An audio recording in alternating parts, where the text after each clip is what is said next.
Good morning. This is the Morning Exchange on Voicecorps. My name is David Weaver.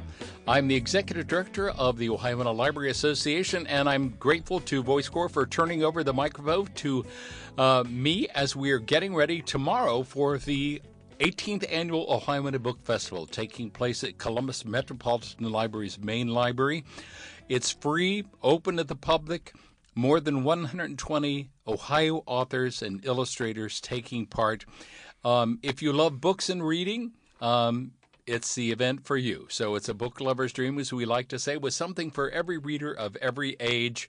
And I'm delighted that Voicecorps has invited me to host Morning Exchange yesterday and today, so I could bring some of the wonderful authors that you are going to meet tomorrow at the Ohioana Book Festival. And three of them with me right here in the studio. My longtime friend, Sandra Gurvis, the author of Three Ringling Circus. Namara Dafney, who is the author of Habits from the Inside Out, A Holistic Perspective. And another good pal of mine that I haven't seen in a long time, Raul Ramos, who is the author of Mustang to Paducah. So welcome to all of you. It's a pleasure to be here. Thank you for coming back, for the Ohioana Book Festival, which a bittersweet for me will be my last festival before I retire at the end of May. So it's been a remarkable journey, and the Ohioana Book Festival has been such a great part of it. And I'm just delighted that three of you will be here for that. And Sandra, let's start with you. Let's talk a little bit about your book. You have written so many books over the years on a variety of subjects. I know a lot of people here in Columbus know you, particularly for the book you've written about places to visit in Columbus. But your new book is kind of like, set you now live in Florida. Yeah, I live in Sarasota, Bradenton. I moved in the middle of the pandemic. Nothing easy here, No. But I just really like the Ringlings, and I love the museums. I've written a lot about unusual museums. That was my very first book that was published. And I just... I found that, and I found that there was a need for a book like mine because all the books that I'd written were either memoirs or academic books. Mm-hmm. So my publisher, Pineapple Press, which is Roman and Littlefield, gave me a contract. So I said, okay. So I'm down there making friends and taking names, I hope. Yes. Excellent. Well, and of course, Three Ringling Circus and everything, of course, it's about the Ringling. Right. Brothers and family. Right. It's not really about the circus as much as it's about the Ringlings, Sarasota, and the Ringling. And I say there are essentially three main characters, and those are the three main characters in the book. It's not a guidebook where you would you could use it as a reference, but it's more of a story. It's more of a history. So that's what the book is about. Yeah. Excellent. Well, wonderful. I know, of course, as a kid, I don't think circuses are big as they once have. I remember as a kid, it was a big thing every year when the circus came to town. Well, that's how they got started. Yes. That's how the brothers got started in the mid-1800s. They were, there was nothing to do. They lived in Wisconsin, It's kind of like, what do you do in 1856 when you got 8 boys and, there's a circus? That's a big deal. Yes. And they basically started from nothing, and they started it's like, let's put on a show. They put on their own circuses. People, charged buttons or whatever, use their farm animals, and they just kind of started from scratch. And I think that's why I related to them, because I know what it's like to start from scratch and start with nothing and build something. Of course, they were far more successful than I am, especially John Ringling was far more successful.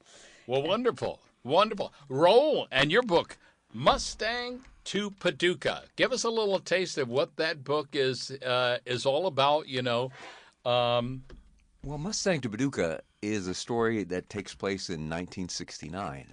It happens with a couple of young fellas from Miami who, I guess then we called them hippies now. And they are inner city kids. They really, one of them was born in Havana. The other one was born in Waycross, Georgia. And they are asked by someone who they just met, would they drive a car back to Kentucky for them? And so there is a little bit of cash involved, and they take the car and off they go, driving from Miami to Kentucky. And along the way, they discover that the place that they're delivering the car to is the scene of a mass murder. And that through a series of circumstances, they become the prime suspects in that murder. So that's the very first scene in the book. From there, there's a lot of things that happen, and I think the readers would enjoy the ride along the way as the two young men, Cruiser and Peanut. Peanut being the guy from Georgia, and Cruiser being the kid whose last name is Cruz, but is given the name Cruiser. And their adventure is, I think, quite a ride. Well, I wanted to ask because obviously, I don't know how many people know this, but you, my friend, were actually born in Cuba. Yes. So I was wondering if perhaps Cruiser has some basis in your own. Well, everybody writes about, especially when you reach our age, right, when you're advanced in years, most of the exciting things that you ever did happened while you were young. And so this is actually, it started out, the book started out as a personal experience. I did indeed deliver a car from somebody I just met with a friend of mine from Miami to Paducah, Kentucky. So I was telling this story to my wife many years later, and she, being much wiser than I, said, "Did you happen to have the papers, for the car, the registration?" I said, "Well, no." She said, "Well, was that car insured? Did you have insurance to drive it?" I said, "No." She said, "You could have been muling drugs for somebody in that car and not even realize that." And at that moment, I realized two things. One, I'd been very, very lucky. But the other was, gee, I had the basis for a pretty good story here. So taken from that personal experience, I then fantasize what might happen to someone who did have not quite the same fortune luck that I had. So that was the inspiration for the story. Wonderful, wonderful. And this is your first book since, when was the last book? Because I was trying to think the last time that you were at the Ohioana Book Festival. The Skinny Years was the last time I was there. I think that was 2017. Okay. Was my last book that I had written. And that was a similar tale. It was more of a coming-of-age story of again, a Cuban youth, which growing up in Miami and dealing with all the issues of assimilation of a family, and not just the young man, but the whole community. And Yes. I think that was the Skinny Years. Skinny Years. Well, we're delighted to have you back. Namara, I believe this is your first time to be at the Ohioana Book Festival with your book, Habits from the Inside Out, A Holistic Perspective. So give the audience a sense of like what your book is about. It's a nonfiction book, and it's a book to help people develop good habits. Yes. So this is my first book, hopefully not my last, but it's about habits. And more specifically, it's about the habits that I leaned into during the pandemic. But it's a book not about the pandemic, but I realized that I'm a creature of habit, which most of us are, but there are certain habits that really helped me get through the pandemic and not only survive, but thrive it. And so I talk about good and bad habits because we all have both of them. And I also bring in different perspectives. So, for example, I'm a business coach by trade. Throughout the book, I sprinkle coaching into it. At the end of each chapter are questions and activities that people can do to build habits into their life.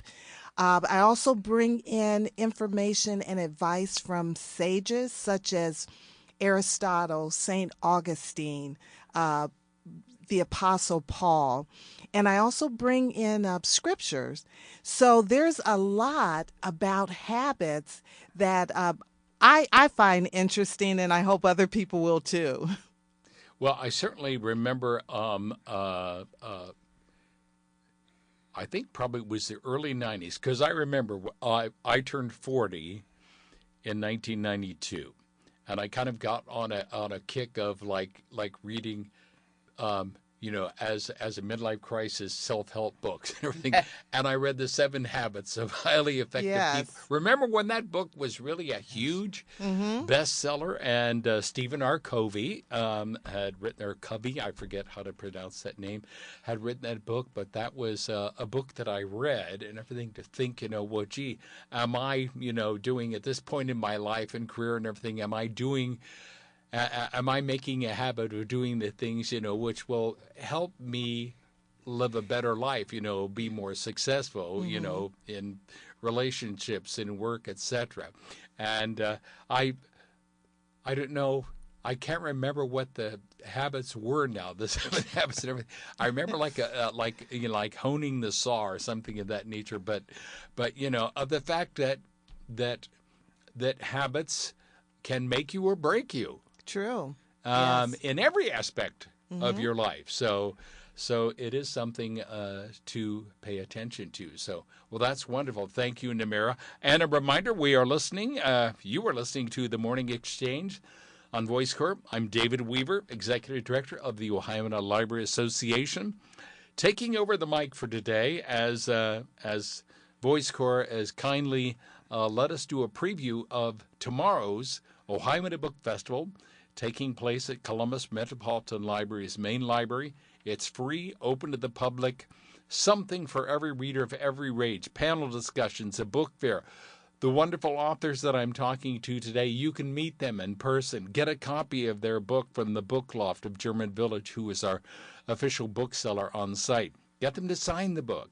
Talk to them about, the writing process. One of the things that I find, I'll be talking about habits, you can't be a writer without being a creature of habit, can you? Yes. And everything, because you always, and that's always something that I find people that come to book festivals, particularly, you will invariably find this, and I know you have, you talk to people and it's pretty clear they want to be writers too. And what they're hoping to do by talking to you is to get some sort of insider tip, and I know that invariably, one of the things that writers, that I've known and they say and everything, well, you've got to have kind of a discipline in order to be, not just, if your goal is to be a published writer, but your goal first should be to be a good writer. Yeah, for sure. So yes, and everything. So talk about that, and the thing of the habits, your habits as a writer and everything. Are you a person who has to? I mean, I think we all hear about people that say, I have to write 7 pages a day or 1,000 words or something, or I can't do it and everything. How about you, Sandra? No, I work from 10 to 2, 6 days a week. 5 days a week, it's for stuff that has got deadlines. The 6th day is for my novel, hopefully. So it's like 10 to 2 every day, and I want to. It's like if I try to set myself a goal, I do set goals, but sometimes you don't reach them and then you just can't get upset about it. Okay, I'll do it tomorrow. But, it's just sitting there. I mean, I could have a bad day or not be feeling, as long as I feel okay. But, I mean, even if I don't want to, I do it anyway. And I find that it just gets me out of myself and I get into the process. And you can hang around all the, famous writers that you want to and drop all the names you want. And you can be friends with them. But that doesn't make you a good writer. Mm-hmm. And that's something I always try to remember. It's like, it's all about the product. It's all about the work, the quality of the work. It doesn't matter how many books you've written. It's all about making it getting underneath the hood, getting your hands dirty, that kind of thing, and getting to the nitty gritty of whatever it is you're writing. So, and that's essentially what it is for me. So how long, for example, like this book, how long did it take you to write this book? Well, yeah, they expected it within a certain amount of time and they were disappointed. It took me much longer. And it was surprising because there was a lot more research involved, because I found a lot of contradictions, and I had to really go back to the Ringling archives several times, get the basic information. The state of Florida had archives. The Manatee County Library was amazing. Even in the middle of the pandemic, they let me into their archives, and the guys sent me PDFs. I mean, they were amazing. And I wanted to get down to the nitty-gritty. I wanted to get letters from, part of the book is about the history of Sarasota. I wanted to get letters from pioneers and put them in the book, or cowboys, because they were cowboys down there. And I did. And I didn't, because the stuff that I'd read about this topic, one book, basically chronicled every piece of paper that John Ringling, every piece of art, everything he ever bought in his life. And it was great, but it was like I would start that book and it would be like, oh no, I can't do this because there was so much information. The other book was a memoir from John's nephew. And the third book was written in 1947, which was a few years before I was born, but it was a great, wonderful history of Sarasota. So I found that I was really kind of exploring new territory. So it's great and everything. So you had to plow through a lot of stuff to make this book, and it's, so I'm assuming, like I said, different books take different kinds of. You writing mostly nonfiction and everything, so you're working on a novel now, but nonfiction, that's one thing I don't know if people realize how much research. Well, here's the thing: both need research. Yes, a novel is a different kind of research, because it has to be believable. Yes. Yeah. Nonfiction is more concrete, Yes. You have to try to find, and there were times when I just said, I honestly don't know. Yes. Because this is what this one says and this is what this one says, so who knows, But yeah, it's different, but they're both, with the novel, there's things that I have to work on too that require a lot of thought. It's just a different kind of thing. Yeah. And habit, just like I said, Raul, the thing is, obviously writing about 1969, you can't say they got on the internet. Yes, yes. Or something of that nature and everything. I remember I was talking to my daughter one time, and we were watching All the President's Men, the movie, and Red River was slugging through the city directories trying to find this one name, and my daughter said, why didn't he just Google it? And they didn't realize, it's like, well, there was a time when you actually had to plow through things and everything. So Raul, with this being your first book since the Skinny Years and everything, so time in between and everything, what is your writing habit like and everything? Let me give you a little background. I've been writing professionally probably for over 30 years. But it was a different kind of fiction. I worked in advertising. Yes.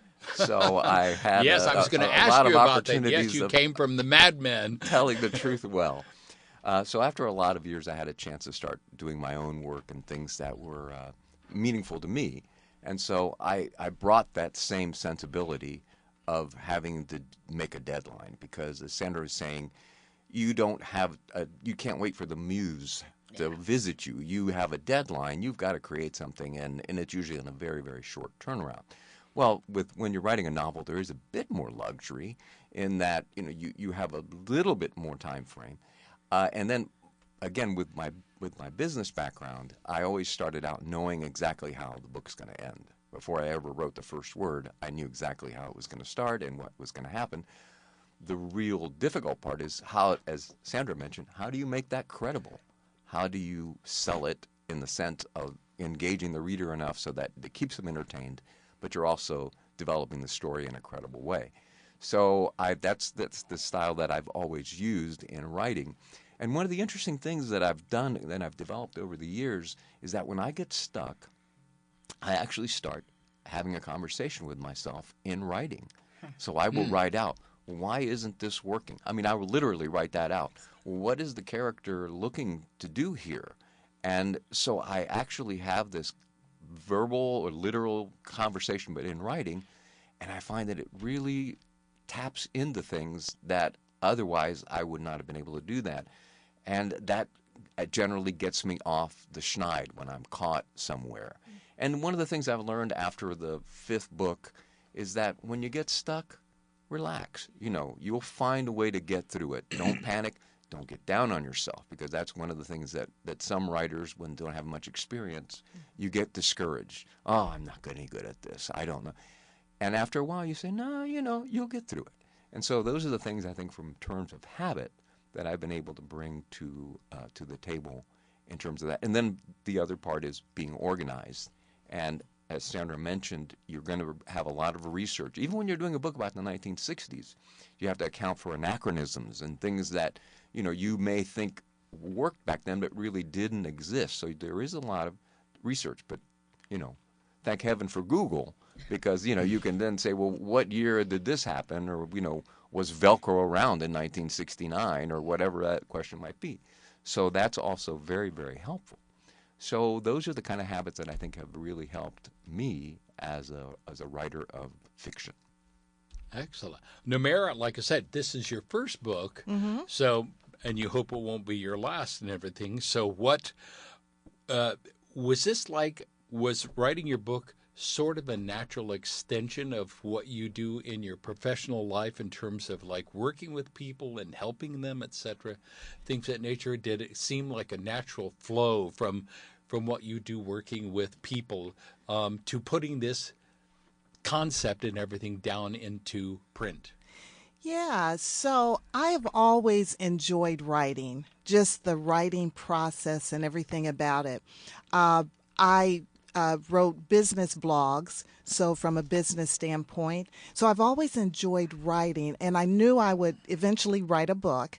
But as far as some of my habits that I employed, I'm an early bird. So my best creativity and thinking comes in the morning. So that's one thing. I tried to write in the morning. But each day I would either write, and I wouldn't limit myself to a number of words. It might be a paragraph, or it might be a couple pages. So I would either write, read, or research. So every day I was doing one of those three things, because we talked about the research that goes into it. That's critical. But then also I'm an avid reader, so I was reading everything that I could get my hands on pertaining to habits. And then once you start going down a rabbit hole, you really go down there.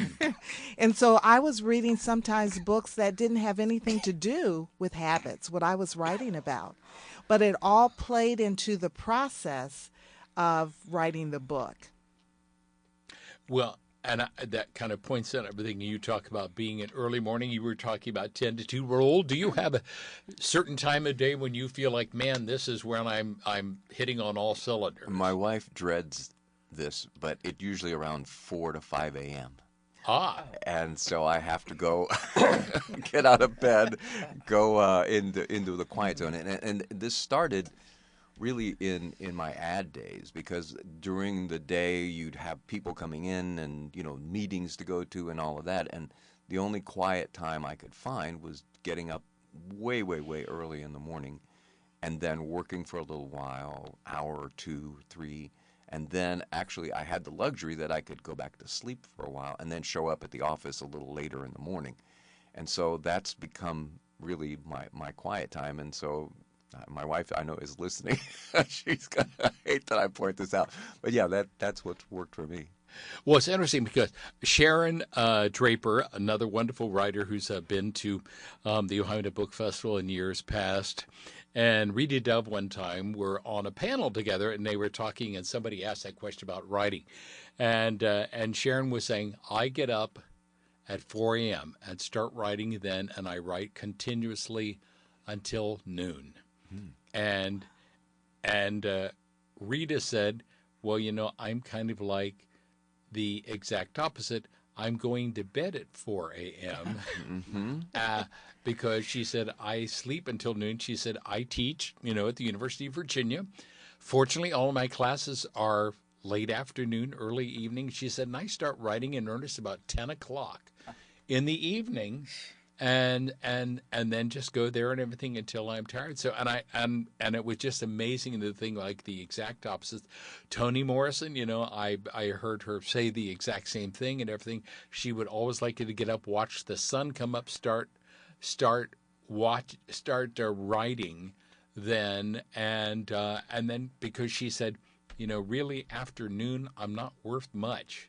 She said, my head just becomes cobwebs, and she said, it's good, of course, a lot of times I'm asked to speak and do events, and it's an evening thing, which is a different kind of animal. But she said, as far as being creative and she said, I'm definitely I've got to do it in the morning. That's when I feel I'm at my best and stuff. So, and that's all a very interesting thing, the differences of all our personalities. So like I said, I guess one of the things about habits is knowing when are you at your best and everything, because we're not all morning people or something of that nature, Yeah.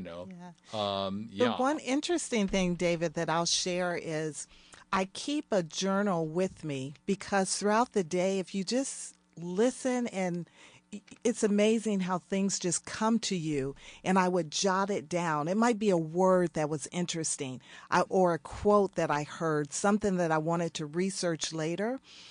So I kept a journal with me, and then also I used my phone. I started my first book by just typing into my phone. So I had things on my journal, my Wow. phone, all over the place that I used. I used my phone a lot for everything. Yes. I used to have pens and paper everywhere, and then I would lose Yes. the paper. But now I have it on my phone. It's amazing. Yes. I don't know what I'd do without my phone. Exactly. I mean, the tools that we have, are so much different and everything, from what they once were. So, and I'm delighted. I'm going to throw in here that you were listening to the Morning Exchange on Voicecorps. And this is a special edition of Morning Exchange with the Ohioana Book Festival, with 3 of the wonderful authors who are going to be taking part in tomorrow's event at the Columbus Metropolitan Library, main library in downtown Columbus. Free, open to the public, free parking even. If you love books and authors, come to this event. You're going to have a great time, I promise. I'm David Weaver. Again, I'm the executive director of the Ohioana Library, which presents the festival, and I'm delighted to be here in the studio with Namara, Dafney, Raul, Ramos, and Sandra, Gurvis.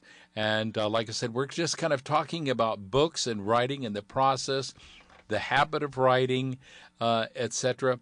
And we just were mentioning about phones and tools and everything. And that's, I remember one thing, and I wanted to say, when you are writing, is it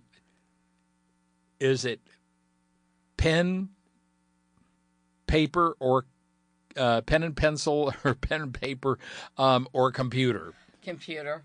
I was one of the early computer adopters. I started with a typewriter, and I revised so much when I write that when I would turn in stories at the beginning of my career, we're talking about the early 80s, they couldn't read it because there was the whiteout and there was typed over. I revised so much, and I don't know that I would have ever been able to be a writer if the computer hadn't been invented. Yeah. Because my sister was she worked at NASA. She's really smart too, so kind of smart. I don't know how smart I am, but she's very smart. Well, she was the one who said you ought to get one of these word processing things. This was like the early 80s. And I like, what is that? And she said, well, it's just a thing that you plug into, like an Atari. Yeah. So that's what I did. I started with this Atari computer, and I had this word processing thing that I plugged into, and that's how I never looked back. And when people reminisce about typewriters, I'm like, oh, please, why don't we go back to horse and buggies? But that's me. That's my opinion. Yes. Yes. Raul, how about you and everything? What tools or implements? Well, I have to give a shout out to my mom because she insisted that I take typing. And I was one of only 2 boys in my typing class in high school, right? So that was like something I had to live. I had to join the football team just to prove, that I was a macho enough guy for our neighborhood anyway. But it was the transition to digital was very, very easy for me because I was already creating stuff in the ad business that had to be immediately. And when I first started working in advertising, you did do the typing on sheets, and then someone else would enter it into the digital network. And it was like, why are we doing that? So I really advocated for digitizing as much as we could.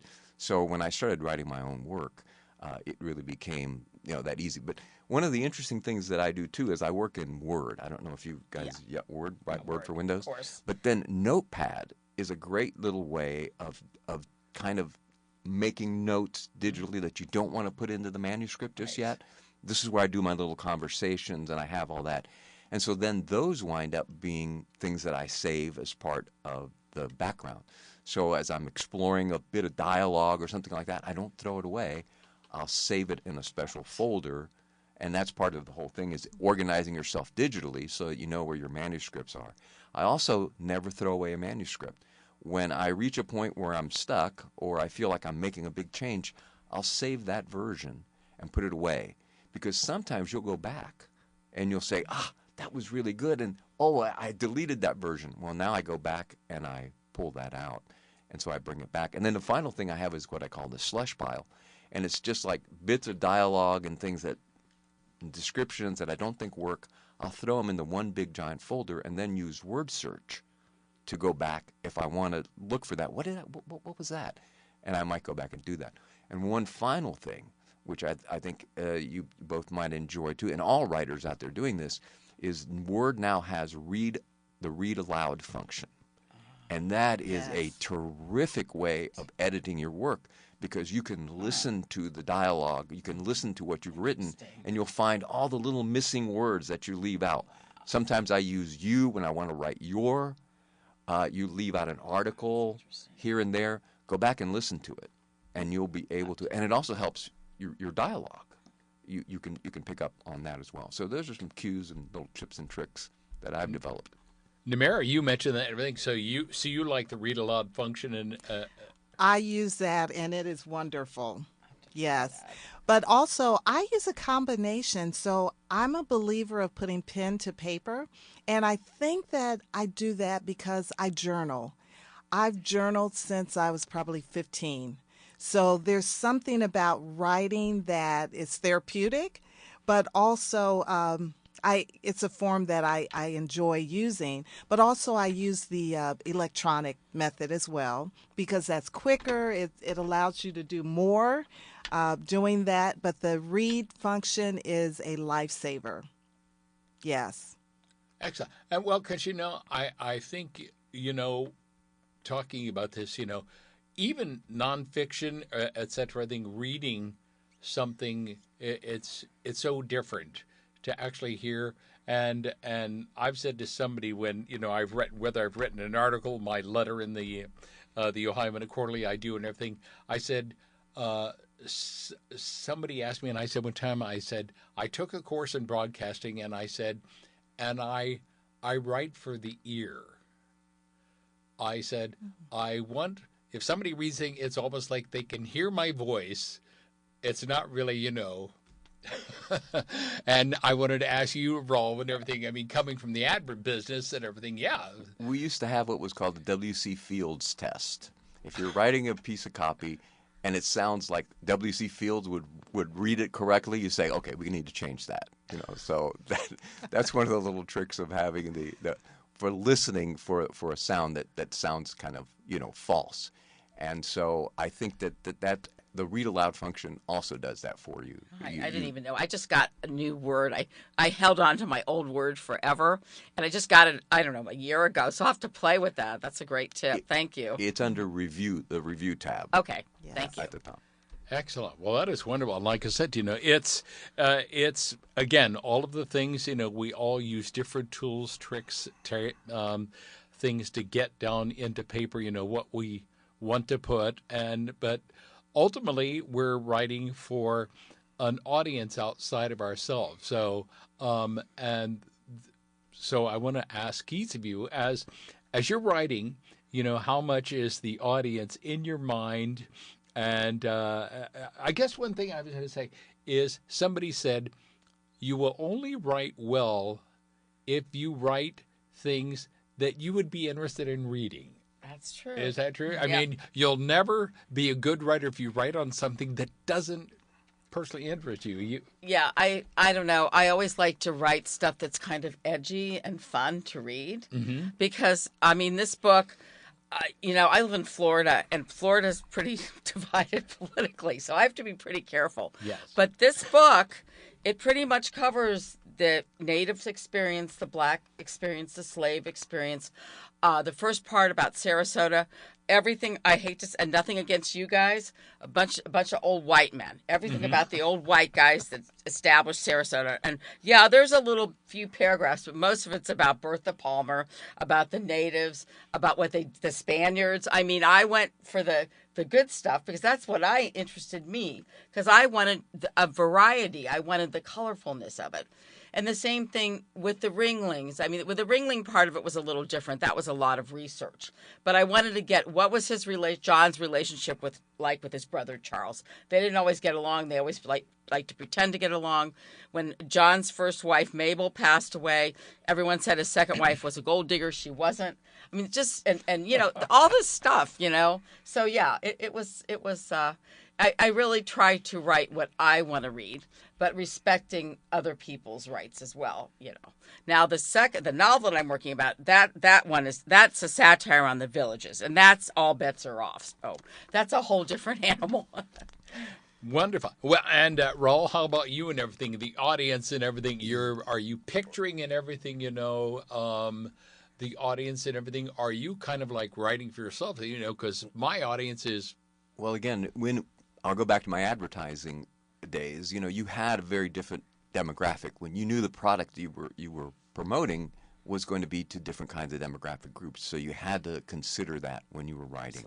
The other thing is, advertising is meant to be very simple. I mean, it's written for people with a 7th grade level of you know, vocabulary. So you have to keep the language very, very simple, very straightforward, and as short as possible. So all of those things, you know, when I came to my own writing, especially the very first books, which were a trilogy of political thrillers, I was very much close to the vest in the writing. Okay, I tried to stay off the page, be as impartial as I possibly could. Very simple. This last book is the very first time. Mustang to Paducah is the first book I've ever written as first person, and it was like liberation. I was a character instead of an author, instead of a writer. I was that person. So all the bets were off. All of the grammar, everything that I thought, I just let it all go. And it was the most fun I've ever had writing a book, because suddenly I didn't have any rules or any guidelines. So it was an experience that I really enjoyed. And I think that's probably why I like this book best of all the ones I've written. Excellent. And you've gotten a good response thus far from the book. Yeah, I've gotten some good reviews and quite a number of, so far, I would say yes. Excellent, excellent. Now, Namara, like I said, because you were writing, and it's, I don't know if I would call this a self-help book, but, you know, it definitely is a book and everything that I think that you pick up because, you know what, I want to learn about some things just to see if I have good habits, etc. and stuff. So. Yeah, I think it can fall into the category of self-help. And what I really leaned into, so I'll go back to as a business coach, I work with leaders, executives. And one of the things that I noticed is that people were, just from a business standpoint, they were lacking in areas of productivity, really business habits. And I don't want to limit it to business habits, because good habits cross over to personal life, professional life. But that was one of the things that I noticed in talking and coaching people, is that there was a lack of just good sound habits. So being a student of habits, my master's degree is on habits in the business setting. I really had the reader in mind. And so from a self-help standpoint, what can I, say, what can I bring that will help people in this area? Wonderful. Yeah. So, and check my time. You're listening to The Morning Exchange on Voicecorps. My name is David Weaver, Executive Director of the Ohioana Library Association, which is presenting tomorrow the 18th Annual Ohioana Book Festival. 3 of the wonderful authors that are taking part in that event are with me today as guests on Morning Exchange. So, Raul Ramos, Namara Dafney, and Sandra Gurvis. So, I want to ask, talking about, this is your first book. You've written a number of books. You've written quite a few books. 18. And wow. Yeah. Yeah. Raul, how many have you written? 5. 5. And Namara, this is your first book. So a real wide range of experiences and writing things of that nature. What, over the time that you have written, what has surprised you most? What have you learned most from being an author and writing? Well, I think that there is a commonality in everything. I don't know. That's a hard question. Yeah. It's a hard question. What have I learned most? Just to learn to try to be a better listener, I think, to listen to what people say. If you want to get to the basic answer, is to dig and to learn and to hear what other people are saying and hear their voices. I mean, just like with this book, the Three-Reeling Circus book, I didn't know anything about it, So I had to learn. I had to talk to people. What books should I read? Where should I go? Who should I talk to? And it took, quite a bit. And that's why I think this book took a little longer, because I was learning something new. But it's not really, and the other thing I guess I've learned is it's not about me. It's about the person at the other end, the readers. I'm just a little blip in the universe, so to speak. And I think it's more about being true to the subject and getting to the truth of the subject. That's a very good question, actually. Excellent. And how about you, Raul? Well, I think Sandra's wonderful answer. I think, in Thanks. terms of that, I can only say that the process of writing has helped me develop, and to your point, Namara, better habits. The discipline of writing has been something that's been helpful, that bleeds into other parts of my life, and I've tried to take advantage of that. And Namara, even though it's only your first book and everything, what lessons have you learned or things have you gleaned about yourself? And Yeah, that is a good question. I was like, I would say is that for me, I can never stop learning. There is just so much to learn. And as far as the writing process, one of my ahas was I really enjoy the research of it. I love going to the library, Googling information and just digging deep into it. So those are probably my 2 biggest learnings. I think there's one more thing that after thinking about this, is that you learn about yourself. I mean, my first, I wrote 2 novels. One was about my experience as a college student. The other was kind of about my marriage, but not really. But what I did learn, because it was both life-changing experiences, I began to understand other perspectives and other sides. Because if I was going to write about the student protest movement, I had to understand National Guard. I had to understand administrators. I had to understand what the so-called adults were thinking, and now I am one. But, I had to really deep look into all different sides of what the subject was about. And in doing that, I gained an awful lot of insight. So in a way, it's almost like therapy. Yes. In a way. Well, and you've always written about subjects that interested you, that you would be interested in if you were a reader yourself. Yes. And this book about the villages, people are like, we want your book. And I'm like, well, I can only write it so fast. It's because there's a lot of people retired, and it's, this is a huge audience, and, everyone talks about the villages and makes fun of the villages, but it's very interesting. It's not going to be about the loofahs and the STDs or whatever, but there's more than that. There's so much more than that.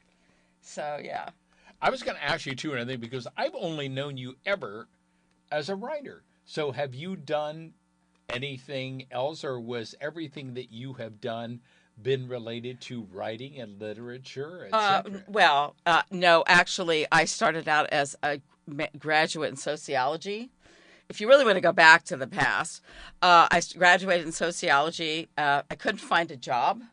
So I got a job as an equipment specialist. This is a crazy story. At the DSCC. Mm-hmm. Yes, exactly. And they needed a woman, so they hired me and I had taken this civil service. I had no idea what I was going to do when I graduated college. Well, I did, but it didn't work out.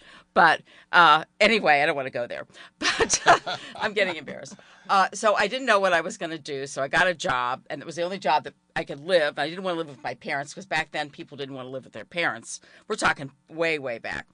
So I got a job as an equipment specialist, and I had no idea what I was doing. And so finally, I found that they had a technical writing aspect job classification. And that's where I started working as a job classification specialist for the federal government. And then I had my daughter, and she's 46 now, and that's when I started writing. Kind of. It took me, I'm mostly self-taught, actually, even though I took classes in English and journalism. But you were always interested in writing. Always. Yes. Ever since I was a little girl. Yeah. Yes, exactly. Well, and Raul, you talked about the fact, I know that your career, when I first met you, you were still very active in the advertising business. Are you still doing any of that today? Thankfully, no. I have reached the point at the job when I started in the business, I thought about, I want to work on whatever projects I want, whenever I want to work on them, and if I don't like them, I can say no. I'm there now. Fine. Well, that's good. But it's interesting because I started out, actually, my first goal, my first career goal was to be a painter. I went to art school. It's now no longer a school, Dayton, the College of the Dayton Art Institute. And so I imagined myself, being shown in galleries in New York and that sort of thing. And then I started meeting people that had tried to make a living doing that, and they were waiting tables in New York, waiting for that day when they were going to do the gallery. And so then I said, wait, that's so good. I think I'll be a rock musician. So I started an acoustic duo, and we toured around. I actually played in Dallas for about 9 months. That was my full-time job. And then I realized that I met a guy one time that was auditioning for the same job I was auditioning for, and he was like 40 years old. And I'm thinking, wow, is that going to be me? So I said, maybe I'll go back to art school, only this time I'll major in design because, you could sort of make a living doing that. So I started working as a graphic designer. And so every once in a while, the copywriters would say, well, go ahead and do the headline for that ad. I'd write the headline for that. So that's pretty good. Next time, my boss would say, well, why don't you go ahead and write the body copy for it, too? And I'd do the body copy. And next thing I knew, I was getting more assignments for writing than I was for graphic design. And so when I finally got to the point where I started my own agency, I was basically the creative director, but most of the focus was on writing copy. So that's kind of the transition of how I got from dreaming of being a painter to being the madman in the ad agency. Yes. Well, I just remember one of my favorite books that I always liked reading was Ogilvy on Advertising by David Ogilvy. And, yes, and his indeed. thing was like, every product has a great story. Your job is to find it and tell it. That is so in a short period of time and everything. And he loved print versus more media and everything. He was a true old magazine kind of guy and stuff. So, and how that business has changed. Namara, so your first book, you work with clients. What led you into so your career, your education, etc.? What things have led you to where you wrote this first book? Yeah, and I wish my background was as interesting as the two of yours. You're younger, much younger. But I've always worked in corporate America.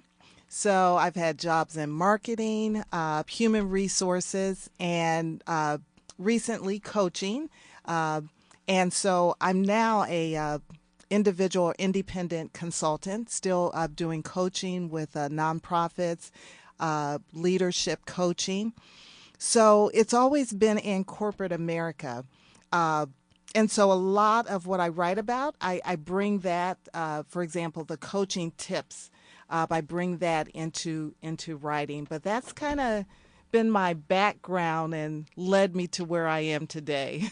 It's actually, that's fascinating. One of the things about, and I hope everyone who comes, to the Ohioana Book Festival tomorrow, 120 plus authors and illustrators, and each of them has, such a unique story about where they came and everything. One of my good pals who will be there tomorrow, David Githels, wrote a book on the rock band Devo, but he came from a background of being a journalist for the Akron Beacon Journal. But early in his career, he also wrote 4 episodes of Beavis and Butthead for MTV. Later, he became a journalist, wrote for the Akron Beacon Journal, and one of his columns, he was a finalist for a Pulitzer Prize. And I always tease him. I said, David, it's not often you hear the words Pulitzer Prize and butthead in the same in the same sentence. So talk about a fascinating kind of arc of really awesome. Arc of things. Well, I always like to say every reader, every writer is first a reader who, as you were a young person, who were the authors that you like to read or the genres you like to read? Was there one book or one author maybe that kind of made you say, I'd like to do that? Yeah, for me it was Nancy Drew and Cherry Ames. I loved those books when I was a kid. I love them. I mean, it wasn't Ernest Hemingway or anything like that. Mm-hmm. I didn't even know what we were. But, and I read Catcher in the Rye. I thought it was pretty interesting. My mother was always saying, you always have your nose in a book. And the doctor's like, she's fine. She's fine. She just likes to read. But mostly it's interesting that at this point in my life, I'm actually writing a series of mysteries, trying to find time to do it anyway. And I'm kind of going back to my roots of Nancy Drew. And I love the one about the number one ladies detective agency, and that kind of, I think, got me back interested in that whole genre. But it was not a great writer. People say, who do you most admire? I love a lot of different types of writing. Dave Barry, hands down. Yeah. I met him at a festival, and I walked up to him and said, I met you before, and, signed my book. I said, I aspire to be a second-string Dave Barry, and he looked at me and goes, well, so do I, which is just the funniest guy. So, yeah, no big secrets there. Wonderful. Well, and, talking about Nancy Drew, one of the fun things, the last couple of years of Ohio, we began, the Ohioana Library started the Ohio Literary Trail, which are actually places you can visit in the state of Ohio that have to do with books, authors, etc. And the Toledo Lucas County Public Library has a fabulous collection about Nancy Drew because the very first Carolyn Keene was Mildred Wirt Benson from Toledo. So Millie wrote 23 of the first 30 novels and everything, and lived a very long life, and so was fantastic. And the number of people, women who've cited Nancy Drew. I mean, Sandra Day O'Connor, people of all walks of life, Hillary Clinton, that have cited, reading Nancy Drew because she was such a trailblazer and everything. Right. And so what a great book that was. I always say, for me and everything, I kind of like read one of those other Strathmires. I read the Tom Swift in his ultrasonic cycloplane and things like that. So, Raul, how about and everything with you and stuff? Who, as you were growing up, reading? Well, early on, George Orwell's 1984, which is kind of a dark story, but it really made an impression on me. Having been in a background of having lived in Cuba, and knowing the aspects of that kind of a society, that made a big impression on me. That he had that. Then, as I got older, I started getting a little bit more, a lighter touch. And then Kurt Vonnegut really fascinated me again because he took some very heavy, dark things and managed to find humor in them, which I thought was, again, just an incredible thing. And then later on, when I discovered Margaret Atwood, and I thought, wow, there's another person just, again, dealing with very, very dark topics and really bringing them to life. So, another person I think has done a really great job with that is Mary Doria Russell, who I had the pleasure of sharing a table with the last time at the last Ohioana that I was at, and another great person. And then Tom Wolfe is another author that I find has done just some incredible things in terms of all the different topics of society that he NASCAR racing and New York society and hippie communes and all the things that he just brought to life in our society, I thought were really, really good. So, and then one other local Ohio author is